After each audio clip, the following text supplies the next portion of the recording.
Muy buenas noches a todos. Estamos en este momento dando inicio a nuestro día de oración número 467. Es una gran bendición de parte de nuestro Señor y de nuestro gran Dios que nos permite reunirnos en torno a su maravillosa presencia. Damos las gracias a cada persona que aparta ese momento de su tiempo para estar en comunión con Dios, para poder orar un momento, para poder conocer un poco más a Jesús. Les pido que vayan disponiendo sus corazones, sus mentes para estar con Jesús. Vamos a estar atentos. Hoy estamos comenzando un nuevo libro de la Biblia, entonces los animo a que estén muy atentos. Buenas noches a Yola, que ya la vi por ahí conectadita. Buenas noches a la hermanita Flor, que ya también está por ahí. El Señor les bendiga, el Señor les ayude. Buenas noches, Marquitos, Dios le bendiga a cada persona que aparta ese espacio de tiempo. Ya veo por ahí también a Tati, que hacía días que no la veía. Vamos a ver si mañana el Señor nos permite, le hacemos una llamadita a ver cómo siguió. El Señor guarde a cada personita que aparta de su tiempo. Buenas noches, hermana Beatriz, el Señor les guarde. Recordemos, tenemos propósitos fundamentales en este grupo de oración. Uno de ellos es conocer a Jesús a través de la Escritura, afianzar nuestra fe, ¿verdad? Y el otro propósito que también es muy importante es que podamos avanzar en la comunión con Dios. Es decir, que podamos nosotros tener en este momento, a partir del grupo de oración, una mayor fortaleza al momento de orar, que cuando nosotros tengamos una situación podamos dirigir una oración con facilidad, ¿verdad? Podamos orar sin ningún tipo de problema, que sepamos cómo entrar en la presencia del Señor con reverencia, con respeto, que podamos hacer las cosas para la gloria del Señor. Entonces, saludándolos a todos, alegre de sentir que están ahí. Recordarles, mañana tenemos altar familiar para que ustedes estén también conectados en la mañana. Buenas noches, hermano Enrique, buenas noches a la hermanita Xiomara, que ya también está por ahí, a Edwincito, que también lo vi por ahí conectándose. Qué bendición verlos a todos. Recuerden, muy importante, compartir el link del video cuando finalicemos con aquellos que no conocen a Cristo. No dejemos de insistir en hacerlo porque ese es el propósito más grande, ¿verdad? Poder compartir la luz de Cristo con las demás personas, compartir a Jesús con aquellos que no le conocen todavía, con aquellos que nos rechazan una invitación a la iglesia, con aquellos que no permiten que les prediquemos el Evangelio. Yo se los he contado muchas veces, pero yo creo que eso hay que hacerlo siempre.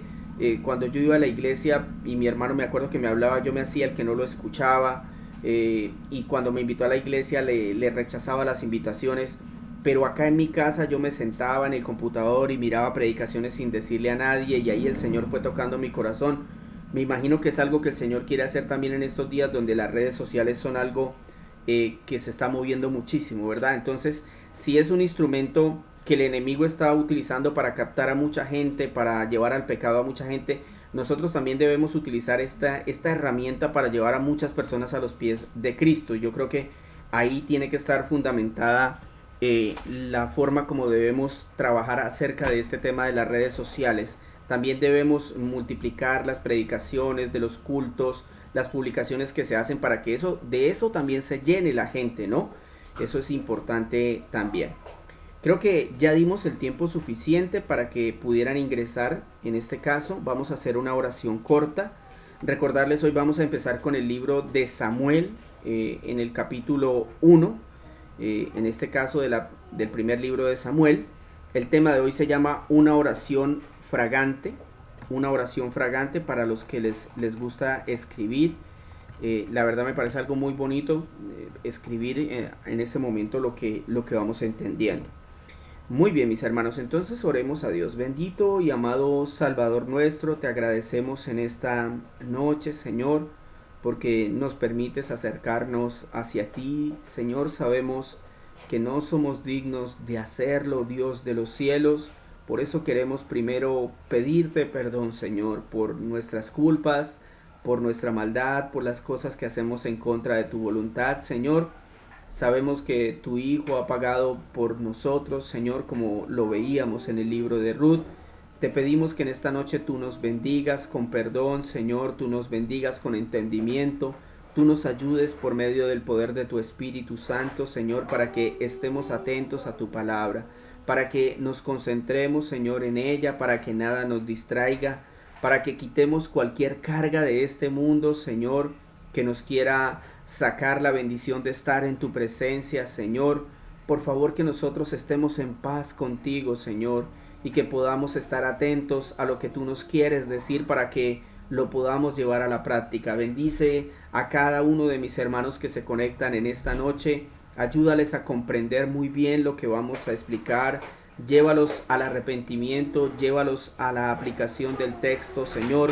Ayúdanos, necesitamos de ti, necesitamos de tu santísima presencia, Señor. Necesitamos que tú nos guíes en cómo lo vamos a hacer, Señor. Esto te lo pedimos en el bendito y poderoso nombre de Jesús. Amén y amén. Mis hermanos, iniciamos la lectura entonces de el primer libro de Samuel, el capítulo 1, dice así. En la sierra de Efraín había un hombre sufita de Ramatayim. Su nombre era Elcaná, hijo de Jeroán, hijo de Eliú, hijo de Tohu, hijo de Suf, efraimita. Elcaná tenía 2 esposas, una de ellas se llamaba Ana y la otra Penina. Esta tenía hijos, pero Ana no tenía ninguno. Cada año Elcaná salía de su pueblo para adorar al Señor Todopoderoso y ofrecerle sacrificios en Silo, donde Ofni y Finés, los 2 nietos de Elí, oficiaban como sacerdotes del Señor.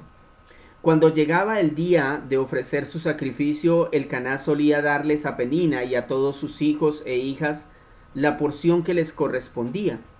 Pero a Ana le daba una porción especial, pues la amaba a pesar de que el Señor la había hecho estéril. Penina, su rival, solía atormentarla para que se enojara, ya que el Señor la había hecho estéril. Cada año, cuando iban a la casa del Señor, sucedía lo mismo. Penina la atormentaba hasta que Ana se ponía a llorar y ni comer quería. Entonces Elcaná, su esposo, le decía: Ana, ¿por qué lloras? ¿Por qué no comes? ¿Por qué estás resentida? ¿Acaso no soy para ti mejor que 10 hijos? Una vez, estando en Silo, Ana se levantó después de la comida y a la vista del sacerdote Elí, que estaba sentado en su silla junto a la puerta del santuario del Señor, con gran angustia comenzó a orar al Señor y llorar desconsoladamente. Entonces hizo este voto: Señor Todopoderoso, si te dignas mirar la desdicha de esta tu sierva, y si en vez de olvidarme te acuerdas de mí, y me concedes un hijo varón, yo te lo entregaré para toda su vida, y nunca se le cortará el cabello. Como Ana estuvo orando largo rato ante el Señor, Elí se fijó en su boca. Sus labios se movían, pero debido a que Ana oraba en voz baja, no se podía oír su voz. Elí pensó que estaba borracha, así que le dijo: ¿Hasta cuándo te va a durar la borrachera? Deja ya el vino. No, mi señor, no he bebido ni vino ni cerveza. Soy solo una mujer angustiada que ha venido a desahogarse delante del Señor. Versículo 16. No me tome usted por una mujer mala. He pasado este tiempo orando debido a mi angustia y aflicción. Vete en paz, le respondió Elí. Que el Señor, el Dios de Israel, te conceda lo que le has pedido. Gracias. Ojalá favorezca usted siempre a esta sierva suya. Con esto Ana se despidió y se fue a comer. Desde ese momento su semblante cambió. Al día siguiente madrugaron y después de adorar al Señor, volvieron a su casa en Ramá. Luego Elcaná se unió a su esposa Ana y el Señor se acordó de ella. Ana concibió y pasado un año dio a luz a su hijo y le puso por nombre Samuel. Pues dijo: al Señor se lo pedí. Cuando Elcaná volvió a salir con toda su familia para cumplir su promesa y ofrecer su sacrificio anual al Señor, Ana no lo acompañó. No iré hasta que el niño sea destetado, le explicó a su esposo. Entonces lo llevaré para dedicarlo al Señor y allí se quedará el resto de su vida. Bien, haz lo que te parezca mejor, respondió su esposo, el Caná. Quédate hasta que lo destetes con tal de que el Señor cumpla su palabra. Así pues, Ana se quedó en su casa y crió a su hijo hasta que lo destetó. Versículo 24. Cuando dejó de amamantarlo, salió con el niño a pesar de ser tan pequeño y lo llevó a la casa del Señor en Silo. También llevó un becerro de 3 años, una medida de harina y un odre de vino. Luego sacrificaron el becerro y presentaron el niño a Elí. Dijo Ana: mi señor, tan cierto como que usted vive, le juro que yo soy la mujer que estuvo aquí a su lado orando al Señor. Este es el niño que yo le pedí al Señor y me lo ha concedido. Ahora yo por mi parte se lo entrego al Señor. Mientras el niño viva, estará dedicado a él. Entonces Elí se postró allí ante el Señor. Qué palabra, mis hermanos. Cómo empieza este capítulo 1 del primer libro de Samuel. Vamos a darle un poquito de contexto al libro porque es un libro especial. Debemos entender que inicialmente cuando ustedes abren sus Biblias se van a dar cuenta que el libro de Samuel está dividido en dos, ¿verdad? Primera y segunda de Samuel, pero realmente era un solo libro. Debido al tamaño fue dividido por los traductores de la Septuaginta. La Septuaginta básicamente lo que hizo fue traducir del idioma hebreo al griego 44 libros de la Biblia por allá en el 285 antes de Cristo. En ese momento el idioma griego era el idioma del imperio, el idioma mundial, entonces por eso se decidió traducirlo para que más personas pudieran leer la Biblia en ese momento. El escritor de los libros de Samuel es desconocido. No se sabe quién lo escribió, pero sabemos que se escribió aproximadamente en el 540 al 560 antes de Cristo en la cautividad babilónica. Por eso sabemos que, por ejemplo, no fue Samuel, porque ya en ese tiempo estaba muerto. Esos sucesos sucedieron más o menos en el 1105 al 1030 aproximadamente, en un periodo de 100 a 130 años. Básicamente es como el mismo periodo del libro de los jueces que leímos hace poco, ¿verdad? Debemos entender que esto sucedió hace unos 3000 años. Imagínense, para que usted se haga una idea, estamos tratando de interpretar un libro que se escribió hace 3000 años aproximadamente, ¿no? Ahora bien, estos dos libros son una transición. Cuando hablamos de transición hablamos de un cambio. Recordemos que inicialmente el pueblo de Israel salió de Egipto liderado por el profeta Moisés, ¿verdad? Que luego fue sucedido por Josué, ¿cierto? Y luego hubo una transición. Ya no gobernaban los profetas, sino los jueces. Que eso fue lo que acabamos de terminar en las lecturas anteriores, antes del libro de Ruth. Ahora, en estos capítulos de Samuel, en estos libros, vamos a pasar de jueces a reyes. Esa es la transición. Ya no van a dirigir los jueces, sino que al pueblo lo va a dirigir un rey. Un rey va a gobernar Israel. Y tendremos dos reyes, el rey Saúl y el rey David. Ambos van a ser ungidos por el profeta Samuel. Es importante no olvidar que durante este periodo la corrupción y la idolatría en Israel no habían acabado. Continuaba. En este capítulo 1 encontramos una historia muy bonita. Es una historia de la concepción y nacimiento del profeta Samuel, que tiene un parecido a Sansón. De pronto ustedes no se fijaron. Pero por ejemplo, las dos madres de estos personajes, tanto de Sansón como de Samuel, eran estériles. La mamá de Sansón, Manoa, fue en este caso aludida por el ángel del Señor, que le prometió un hijo que sería nazareo para que libertara a Israel. Ana le pidió al Señor un hijo para entregarlo al servicio de Dios. Ambos fueron jueces de Israel y luchaban contra los filisteos. En este capítulo encontramos el modelo de oración de Ana, al cual queremos extraerle 3 virtudes de una oración correcta. Eso es lo que vamos a aprender el día de hoy, porque lo que estamos viendo acá es una oración, ¿cierto? Que ella hace y esa oración obtiene respuestas. Entonces vamos a ver 3 virtudes de una oración correcta. ¿Bien? Vamos a estar muy atentos porque, se los digo hermanos, este es un tema que a mí me pareció, la verdad, bastante hermoso, sobre todo porque tenemos un grupo de oración. Y si el Señor nos permite este tema es porque nos quiere ayudar a crecer en esa oración que hacemos a diario. Entonces, la primera virtud de una oración correcta es orar con disposición. Cuando usted se vaya a orar, ore con disposición y ya vamos a ver de qué se trata. Esto se encuentra en los versículos 9 al 11. Ponga mucha atención para que no se pierda.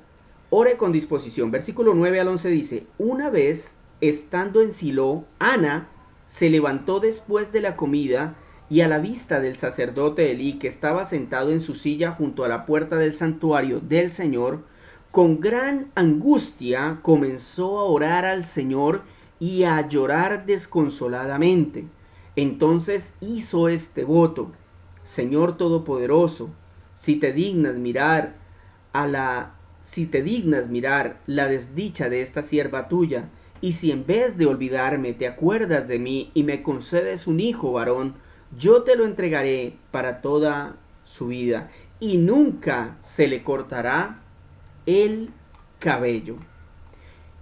Ore con disposición. Aclaremos que Silo era el único lugar autorizado en Israel para adorar a Dios, y ahí era donde estaba Ana, ¿verdad? Se dice que su esposo los llevaba cada año a ese lugar. Y entendamos esta situación donde Elcaná tenía dos esposas, ¿se dieron cuenta de eso? Lo cual era una costumbre cananea que los israelitas habían acogido. Seguramente este fue el mismo caso que le pasó a Abraham. ¿Lo recuerdan? Es decir, acá lo que pasó es que básicamente la única solución que hallaron, al darse cuenta que Ana era estéril y que estaba, en este caso, sin posibilidad de tener hijos, entonces lo que hicieron fue tener otra esposa. Y eso había traído unas consecuencias, ¿verdad? Entonces Penina, la otra esposa, se la pasaba ofendiendo a Ana. Y la tenía en una situación angustiante, pero recordemos de dónde proviene entonces la situación, ¿no? Pero lo interesante acá es entender que son estos momentos los que el Señor permite para que nosotros nos dispongamos a orar. O sea, el Señor permite esas situaciones para que nosotros no empecemos a pelear, no empecemos a gritar, no empecemos a decir cualquier cosa, sino que nos dispongamos a orar. Ahora, fijémonos en el modelo de oración de Ana y su disposición. O sea, esta no es una disposición cualquiera, la de Ana. Es el texto, por ejemplo, nos dice primero que Ana se levantó. ¿Se dieron cuenta? Una vez estando en Silo, Ana se levantó después de la comida. ¿Para qué? ¿Para irse a hablar con las amigas? No, se levantó a orar. Y esto, bueno, ya nos da un indicativo, ¿no? Cuidado con orar desde su cama y con la cobija encima. Eso ya nos da a nosotros una enseñanza. Ella se levantó y se fue a orar. Segundo, Ana lloró. Y me impresiona, porque las personas tienen la capacidad de llorar hoy en día, por ejemplo, por un programa de televisión, por una situación adversa o favorable. Por ejemplo, lloran cuando tienen una situación muy difícil, o lloran también cuando un hijo se gradúa, de alegría. Pero cuando están en la presencia de Dios no lloran. Es muy raro. Hermanos, es que el solo hecho de estar en la presencia del Todopoderoso debería causar que nuestras lágrimas caigan. O sea, el entender que estamos en la presencia del Creador debería cambiar nuestra actitud completamente, nuestra disposición. Es que me levanto, es que estoy atento a lo que Él me va a decir. Es que voy a hablar con Él. Pero si en lugar de eso, cuando usted va a orar, ni se levanta, ni llora, ni le dedica tiempo, pero en lugar de eso sí se pone a mirar el celular, a mandar mensajes, se queda dormido, se pone a hablar con el del lado, ¿usted en serio cree que Cristo le va a escuchar?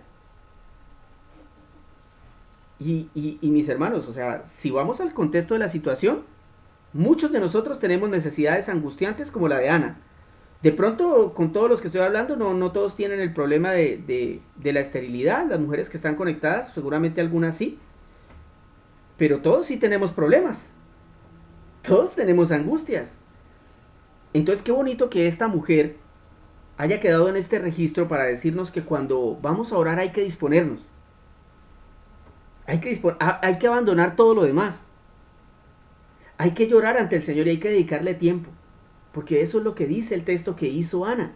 Es un ejemplo que el Señor nos está dejando para que nosotros nos dispongamos a orar de una manera correcta.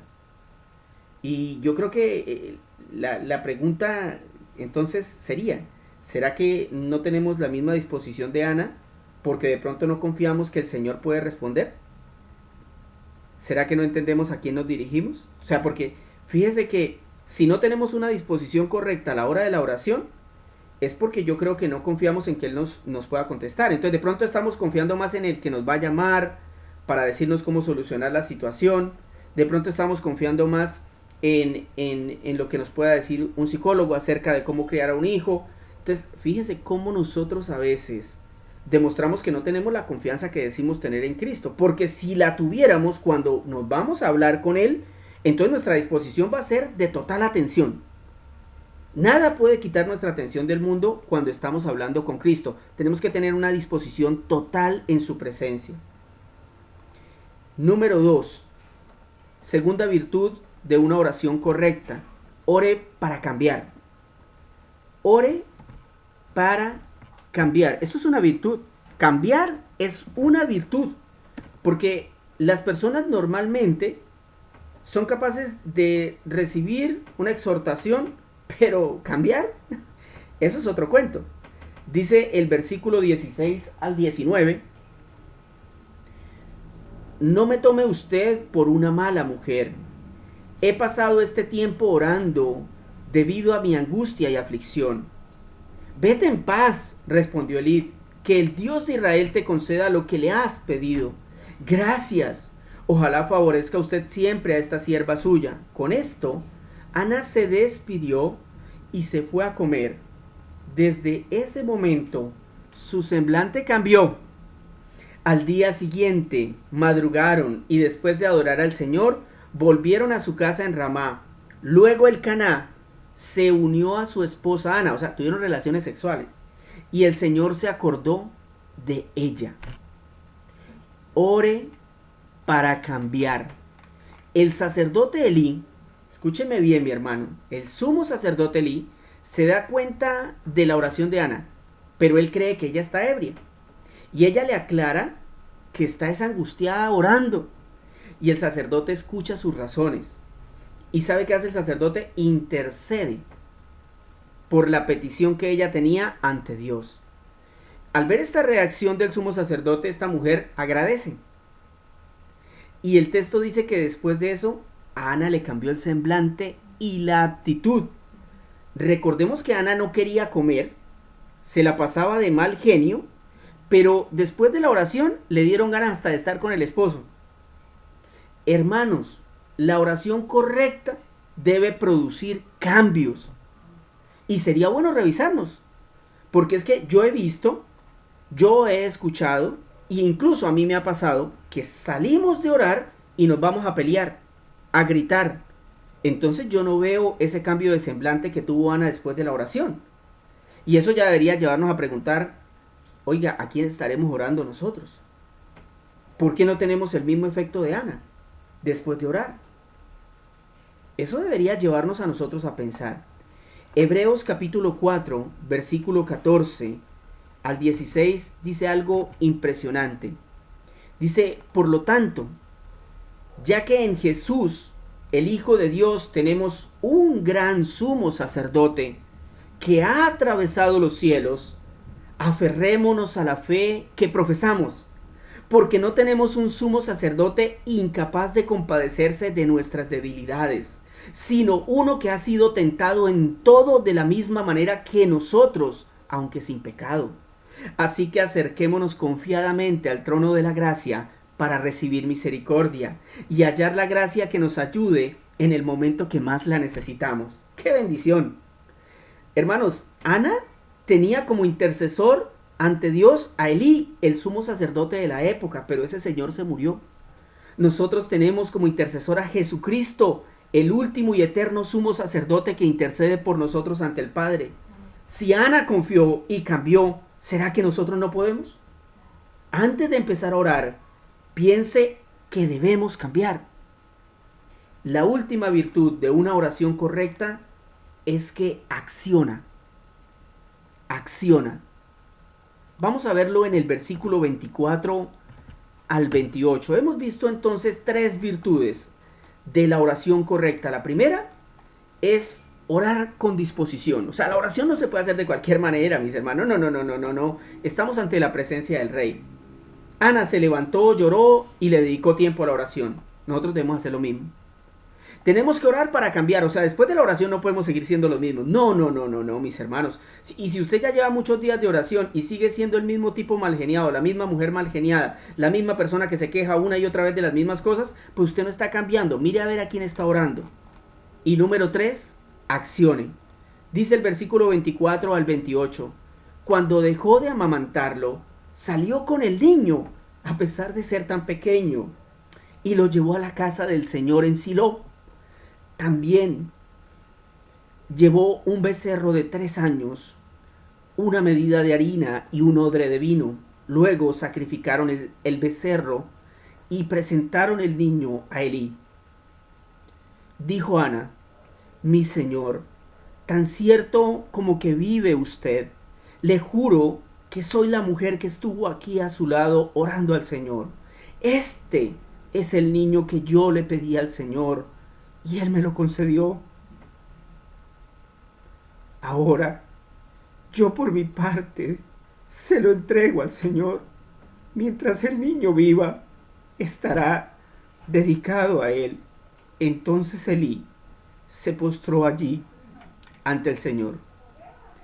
Recordemos que Ana había prometido en su oración al Señor que si le daba un hijo, ella lo ofrecería como nazareo para el servicio de Dios.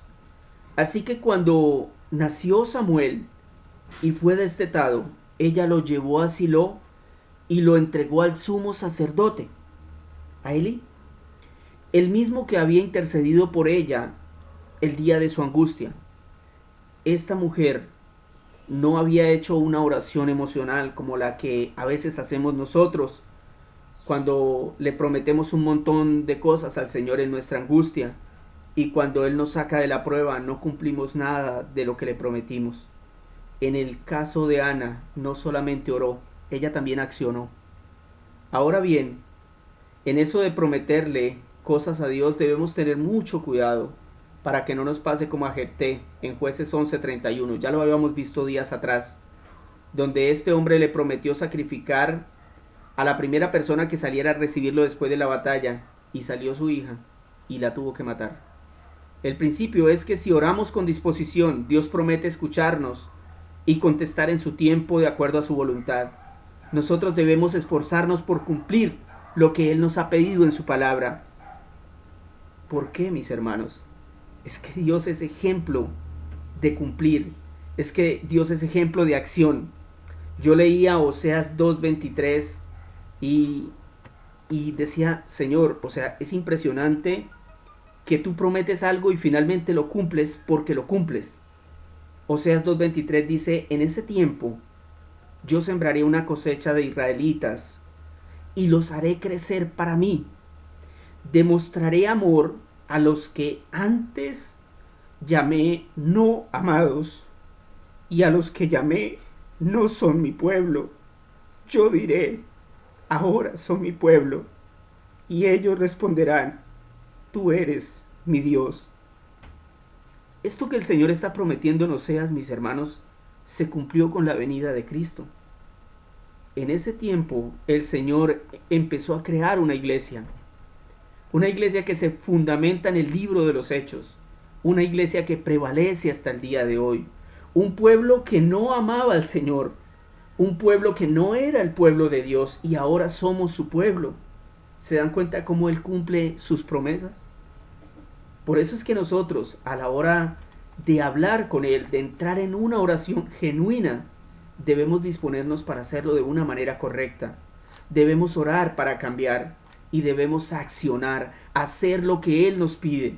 No quedarnos solamente en palabras, sino ir a los hechos. Vamos a orar. Bendito y amado Salvador nuestro, gracias por esta palabra, Señor. Gracias porque sabemos, Señor, que es tu palabra eterna, maravillosa, poderosa, Señor. Por medio de tu palabra se han creado todas las cosas, las que vemos y las que no vemos, Señor. Las que están arriba de los cielos, acá abajo en la tierra, en las aguas, debajo de las aguas y debajo de la tierra, Señor. Todo lo que tú has creado se ha hecho a través de tu palabra, Señor. Hoy estamos leyendo un libro, Señor, que se escribió hace casi 3000 años. Y es impresionante cómo puede tocar aún nuestras vidas, Señor. Cómo realmente tu palabra es viva, es eficaz y es más cortante que una espada, Señor. Te pedimos perdón por nuestra mala disposición cuando vamos a tu presencia, Señor, cuando llegamos a culto. Padre amado, cuando nos disponemos a orar, cuando nos distraemos con las cosas de este mundo y nos excusamos y nos justificamos en que era mi hijo, en que era tal circunstancia, en que es que de verdad no podía dejar de contestar, pero es que tú eres el Rey de la gloria y es necesario que nos dispongamos en corazón, mente y alma para estar contigo, para estar en comunión, mi Señor, para levantarnos, para llorar como lloró Ana, para disponer de tiempo, Señor, para cambiar después de orar, para revisar si realmente hemos recibido tu palabra, Señor, porque tenemos un sumo sacerdote que ha atravesado los cielos, uno que conoce nuestras debilidades, que ha sido tentado en todo como nosotros, aunque sin pecado. Acerquémonos, hermanos, al trono de la gracia para recibir misericordia y hallar gracia que nos ayude en el momento que más la necesitamos. Tal vez usted que me escucha en este momento necesita de la misericordia y de la gracia de Dios. Tal vez usted no es estéril como Ana, pero sí vive situaciones difíciles y necesita ayuda. Dispóngase para orar. Cambie después de orar. Y obre, accione después de orar. Haga lo que le ha prometido al Señor. Abandone su pecado si es que lo tiene que abandonar. Bautícese si es que lo tiene que hacer. Ayune si eso es lo que le ha prometido. Haga lo que le dijo al Señor que iba a hacer. Bendito sea el Señor. Él es digno de que hagamos lo que le hemos prometido. Él es digno de que nosotros nos esforcemos y nos sacrifiquemos por su obra. Señor, grandes son tus maravillas. Gracias por el grupo de oración y por cada persona que tú traes a este grupo. Bendícelos. Bendícelos con santidad, Señor. Bendícelos con entendimiento. Bendícelos con amor por tu palabra, Señor. Bendícelos con un anhelo por conocerte, por estar contigo, por orar, por hablar contigo, Señor. Bendícenos, Señor, con tu Espíritu Santo para que podamos entender mejor, para que tu obra avance con fuerza, para que tu obra avance con poder, Señor, y no solo con palabras. Padre de los cielos, te glorificamos en esta noche, te bendecimos y te pedimos que nos guardes de la hora de la prueba, pero si entramos en ella, que tú estés con nosotros, Señor, y no permitas que nosotros en el momento de la prueba lleguemos a defraudarte, llegando a renegar de lo que está pasando, Señor. Que podamos ver que tú has hecho una obra perfecta y que si has empezado esa obra en alguien, un día la terminarás, Señor. Que debemos confiar en ti, Señor, que debemos confiar en lo que has dicho, Padre. Tu palabra se cumplirá, ni una jota dejará de cumplirse, Señor. Eso dice tu palabra, Padre. Gracias, en esta noche nos vamos a descansar, pero estamos tranquilos y en paz, con un nuevo semblante, sabiendo que tú estás con nosotros. Te pedimos, Rey de Reyes, Señor de Señores, que protejas a mis hermanos en los diferentes lugares de la tierra, donde se sufre persecución, donde se sufre maltrato, violaciones, asesinatos, encarcelamientos injustos por la causa de tu santo nombre, Jesús. Te pedimos que los guardes, te pedimos que los ayudes, que proveas para ellos. Gracias por cada vez, Señor, que con tu mano poderosa los has guardado de la muerte a nuestros hermanos en Afganistán. Gracias por las familias que la fundación de Paul Washer ha podido sacar de este lugar y las demás compañías misioneras que también lo han podido hacer, Señor, que puedan seguir trabajando, Señor, que nosotros no paremos de orar, Señor. Te pedimos, Padre, para que nos ayudes a hacer luz en medio de tantas tinieblas, en medio de tanta maldad de los hombres que con injusticia tratan de ocultar la verdad de la palabra. Señor amado, permítenos proclamar tu evangelio. Mi Dios, es una petición que necesitamos para la iglesia en nuestros días. El evangelio es la única solución viable para lo que está sucediendo. Señor, gracias por escucharnos, gracias por alegrarnos, por llenarnos de gozo, por bendecirnos con tu palabra. Ayúdanos a permanecer firmes hasta el último día, Señor. Estas cosas te las pedimos en el poderoso nombre de Jesús. Amén y amén. Mis hermanos, gracias por estar en esta noche, en este grupo de oración. Que el Señor los bendiga muchísimo, que el Señor les ayude. Y si así el Señor lo permite, mañana a las 8 estaríamos nuevamente. Que pasen bonita noche, que estén muy bien. Altar 5 de la mañana. Estaré enviando el link por Facebook y por WhatsApp.